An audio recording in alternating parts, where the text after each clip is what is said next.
With Russia's attacks on Ukraine, NATO set up air operations. We're the first American crew permitted into the NATO Command Center in Germany. Are people in this room watching Russian air operations? This week, a surprisingly honest look at NATO's early scramble and how the alliance is growing its strategies and strength.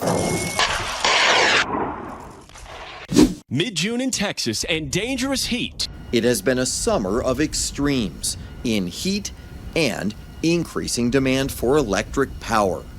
Do you think Americans should expect more blackouts? Yes. Does that scare you? The climate and the push into a renewable energy future is creating an American power problem. China is taking a new lead in an area drawing a lot of concern, the so-called fintech frontier of digital currency. Could things happen with China's central bank digital currency that would threaten privacy, national security, the dominance of the dollar? This week, the battle for the almighty dollar.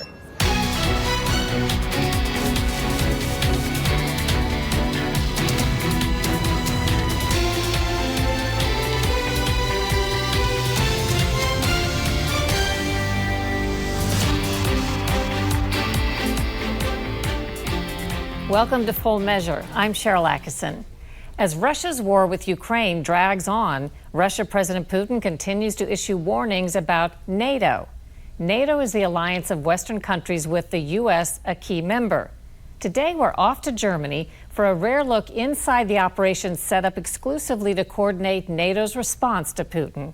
We're the first American crew at NATO Allied Air Command, where you might be surprised by their analysis of the threat Russia now poses to the rest of the world.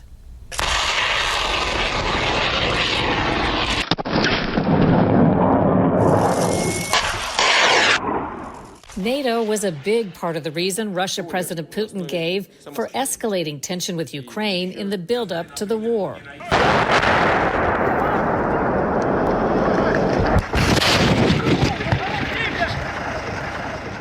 Putin said he worried that Ukraine might join NATO. That would put a bigger chunk of the Western military alliance at Russia's doorstep. A red line, he insisted, could not be crossed. In the wake of Russia's attack, Ukraine hasn't become part of NATO, but NATO appears poised to get bigger with two prospective members, Finland and Sweden. Those additions would double the amount of NATO-protected landmass along Russia's border. In May 1945, the war in Europe came to an end.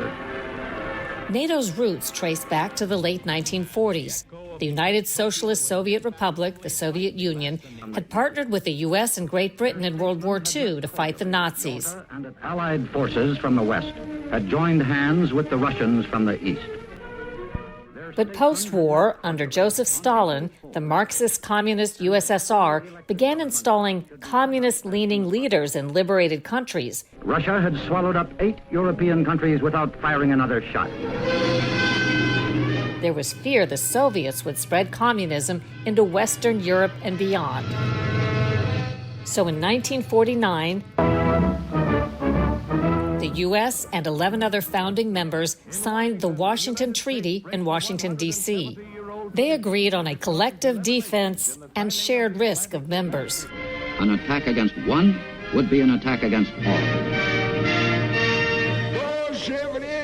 For its part, the Soviets started an equally powerful alliance, the Warsaw Pact, that balanced power. Communist world meet in Warsaw to sign the treaty, which is their answer to NATO. But that treaty dissolved when the Soviet Union fell at the end of 1991. Today, there are 30 NATO members, and the alliance is again squarely focused on Russia, with new missions here at Ramstein Air Base in southwestern Germany. With Russia's attack on Ukraine, NATO set up air operations specifically controlled out of this building for 24/7 coordination. We're the first American crew permitted into the NATO Command Center, designed exclusively for air operations throughout Europe. So from North Norway down to Turkey.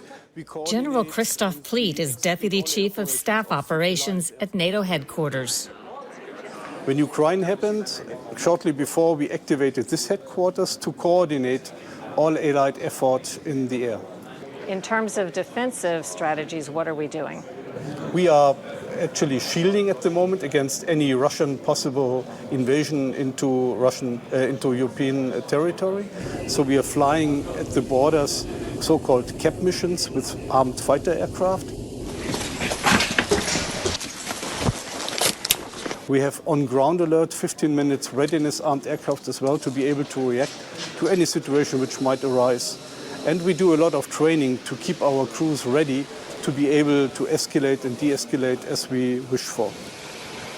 Does Russia watch this activity that's happening kind of along that border? And is this considered something that helps keep them in check? Yes, of course. We are playing deterrence.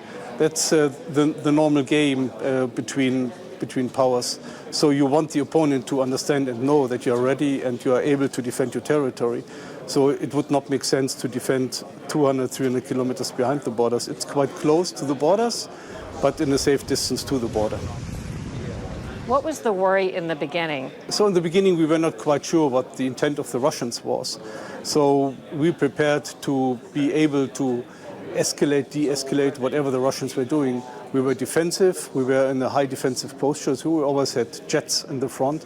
For the first 3 days, we were flying 24/7, 3 caps with fighter aircraft, armed fighter aircraft, close to the border on the eastern flank, and be prepared so if the Russians would fly into our airspace, we could defend every inch of NATO territory. What made you come to understand that is not an immediate threat? We understand that they keep a safe distance from NATO territory. They are very careful not to attack any targets which are right on the border to Poland, for example. So not to spill over the conflict into NATO territory, and we can observe that. We have a pretty good idea what the Russians are doing every second. What sort of aggression would you look for that would be concerning in terms of a change in that status? So an aggression, that's a broad term. So I would differentiate it in 2 topics. Topic number 1 would be a mistake of a tactical leader, like a pilot or a tank commander, shooting inadvertently into NATO territory. And you would then have to coordinate with the Russians via the red phone, the American 4-star SACEUR in Mons has. Was it intentionally or was it not intentionally? And the case can be settled and investigated. The other one would be a preparation of an attack into NATO territory, which would need approximately 30 to 60 days to at least have a minimum effect onto NATO forces. But we would really identify what the Russians were doing. You would expect to have some warning visually. We have all the warnings, yes. Can you explain the limits or the bounds in terms of what NATO can do and is doing currently when it comes to Ukraine? So the limit is clear. It's given by our political leaders. We are not in a crisis mode, we are in peacetime, which means all the peacetime regulations apply.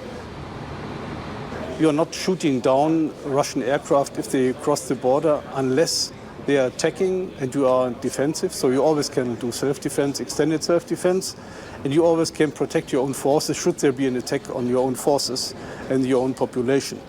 But those are the normal peacetime regulations. So we are not allowed, in accordance with the regulations we have, to do any offensive operations against the Russians. But we don't want to do that. We are clearly a defensive alliance, and we just want to defend the alliance against a Russian aggression. And she said, I want to go here. Representing the U.S. here is Colonel Edwin Markey, a director of management at NATO Allied Air Command. In the early days of the Ukraine war, after this was started up, this facility, what was the atmosphere like when people weren't sure, was Putin going to stop with what he'd done in Ukraine, or was perhaps more going to happen? So the atmosphere in this room and the entire building was one of what I would classify as controlled chaos. In addition to the actual military operations, there's a lot of messaging that takes place when it comes to what NATO does. Is that accurate? That is accurate. So when we are out training, we are showing that we are capable, we are ready, we are assuring the alliance that we can do our jobs. We are working on our interoperability. We are working to, again, train how you want to fight and fight how you want to train. It goes to feed that deterrence for anyone who's looking to see what is NATO capable of. As As to the worry that Putin often cited, Ukraine's potential membership in NATO, ironically, that country doesn't even meet NATO requirements, according to experts like retired Lieutenant Colonel Daniel Davis. That's due to Ukraine's pre-existing border dispute with Russia, civil unrest, rampant corruption, and a debate over whether Ukraine is a full democracy. Part of the NATO requirements for admitting new members specifically says they have to, two things, they have to have all their internal disputes settled. Obviously, there's a civil war in Ukraine, so that's not settled. And they have to have border issues settled. With Russia, they don't. So on those two factors alone, they would never qualify, at least indefinitely, as far as you can see. A spokesman for Putin has said that Finland and Sweden's prospective membership in NATO would not make the situation more stable, and he promised a response to balance the situation. Coming up next, what's the link between clean energy and power blackouts?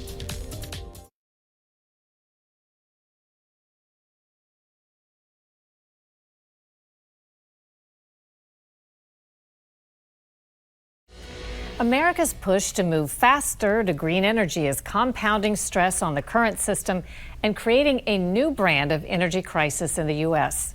Scott Thuman reports on the growing power problem. Late July, in the northern tip of Michigan, the sun-fed harvest from these trees helps make this the self-declared cherry capital of the world. But before the fruit can be processed down these lines, it needs to be kept cold. Very cold, requiring a lot of electricity. Some created at this on-site solar farm, much more coming down these transmission lines. Having reliable power is vital for the crop, and it's what keeps Rachel Johnson, a member relations manager at the aptly named Cherryland Electric Co-op, awake at night. Talk to me about supply and demand these days. The way I like to explain to our members is to think of the energy grid as a bathtub. And essentially we're filling that bathtub with a low flow faucet, and at the same time we've pulled the drain on the bottom. So we are putting resources into the tub at a slower rate than we're draining resources out of the tub. And then, to make matters worse, the tub is getting bigger because we're electrifying everything. So things like electric vehicles and just our increasingly electric-dependent lives are increasing the demand for electricity, and we are just not putting new power supply on the grid at the rate at which we're taking it off the grid. So urgent a problem that all summer, much of this area was considered at risk of so-called rolling blackouts, targeted, deliberate power outages in certain areas. A couple of hours away from the cherry factory is the Alpine Power Plant, one of the newest, cleanest, and most efficient in the region, where giant jet turbines are fed by natural gas. This is a real workhorse. A system like this one can provide power for about 100,000 customers. The problem, some say, is there just aren't enough of these out there. So this is where the power comes from. This is where the power comes from. Eric Baker runs the Wolverine Power Cooperative, operating this power station and several others across northern Michigan. Do you think Americans should expect more blackouts? Yes. Does that scare you? Yeah, it does. And it almost offends me. I'm a career utility planner. This is what I've grown up doing in this industry for 30-some years, is in some way planning for transmission or generation to bring reliable and affordable power to our rural customers. And so, yeah, it bothers me a great deal. What bothers Baker and many others in the power generation business is switching off older coal and nuclear plants like this one in southwest Michigan that closed earlier this year. They say it's leaving a power gap that renewables can't yet fill. I think more and more wind and solar is a good idea. Where it's challenging is when it gets to the margin of the assets that we need to keep the lights on, because we don't have a technology that can store energy today, and I don't think we will in a decade, and I don't know that we will in 2 decades, have a meaningful storage technology that can collect power today and discharge that over several days in the future. But the pace of change is accelerating, with the White House encouraging the move away from older, dirtier options. Just 15 years ago, America generated more than half its electricity from coal-fired plants. Today, that's down to 20% because there's a big transition happening. Some states that built their economies on fossil fuels are leading the way in wind and solar. In Texas, new renewable power plants like this one outside of Fort Worth are now filling fields. At the same time, crews are planting utility poles and hoisting lines as old farmland sees suburban spread. But despite its leading role in both old and new energy, the Lone Star State has also built a reputation for power problems. Mid-June in Texas and dangerous heat already turning. This past summer, high heat had grid operators here pleading for people to adjust thermostats and lower demand. And just 2 winters ago, in a rare cold snap, blackouts spread like wildfire, leaving residents powerless for days. The emergency was blamed for 249 deaths and led to protests in the state capital, Austin. No more coal, no more oil. Keep your... It's a failure of leadership. Adrian Shelley, the Texas director of Public Citizen, a progressive advocacy group, accused regulators and lawmakers of repeatedly failing to plan ahead. Many of the people in the positions of power today were there 10 years ago in 2011 when the grid failed. They knew what needed to be done back then. They made the decision not to do it. It happened again. Across the country, the idea of grid failure comes up more and more these days. We talk about rolling blackouts as something that might happen. You say it's not a matter of if, but when? The risk is only going to increase over the next few years if we don't fix that core problem of increasing the amount of new electric generating resources on the system in order to meet the growing demand for electricity. As millions of Americans working from home put added strains on the system, and others consume more too, keeping everything from phones to laptops to electric cars in a constant state of charge. So do people think the billions of tax dollars that the Biden administration plans to spend on the grid, which a lot of people say is needed, will solve this problem?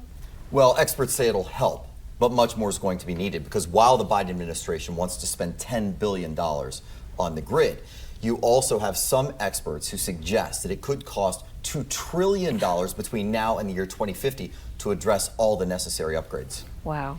All right, Scott, thanks for keeping us updated. And when we return, are the Chinese beating the U.S. on digital currency?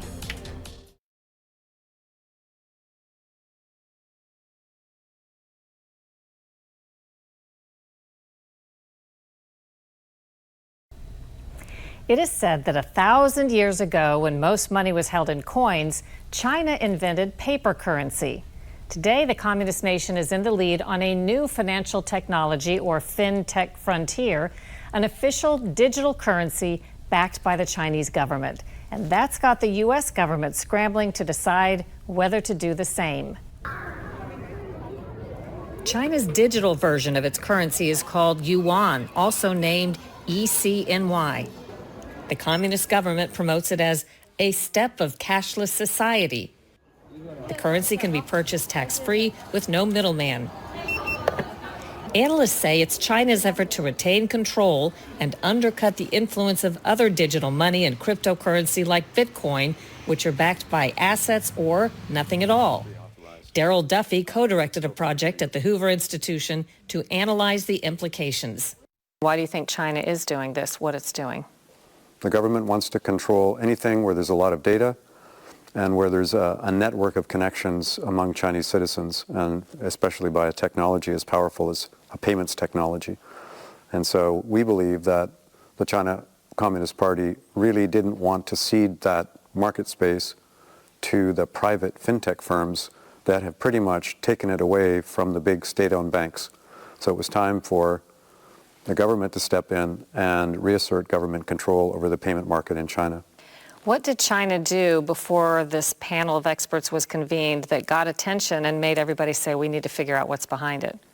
Well, first of all, China was way ahead of the U.S. even before it introduced its central bank digital currency. It had already moved from conventional bank-based payments, like you and I would use with our credit cards, to fintech payments that are processed by firms like Alibaba and Tencent.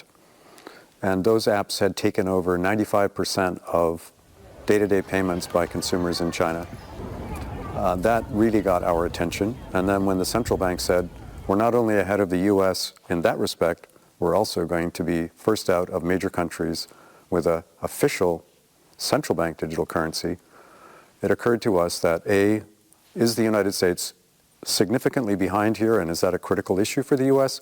And B, could things happen with China's central bank digital currency that would threaten privacy, national security, the dominance of the dollar?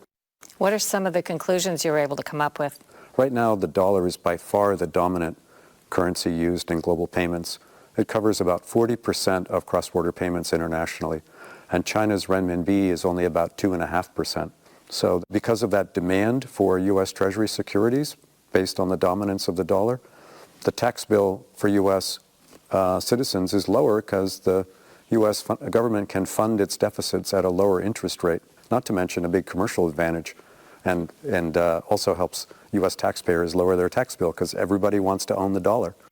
But maybe with this new digital currency and other innovations that China is introducing, they can creep up on the dollar and erode the dominance of the dollar, which is a matter of great national security interest to the U.S. What recommendations have you made for U.S. policy when it comes to countering whatever China's trying to do? At first, we thought that our report might say, well, the U.S. needs to react by issuing its own central bank digital currency. But after a year of investigation, what we discovered is that decision is premature. First, the United States needs to investigate the technology, develop the technology to the point that it's clear that it's better than the next best alternative. There are big technology gaps right now. How do you protect privacy? How do you continue to monitor for money laundering?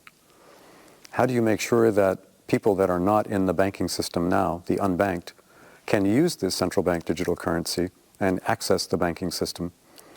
All of these technology questions need to be answered before the United States finally decides to deploy a digital dollar. But in the meantime, it should get busy on developing it. That was one of our main conclusions. You can read more in the report issued by Duffy's Group at the Hoover Institution. It's called Digital Currencies, the U.S., China, and the World at a Crossroads. After a break, what's ahead next week on Full Measure?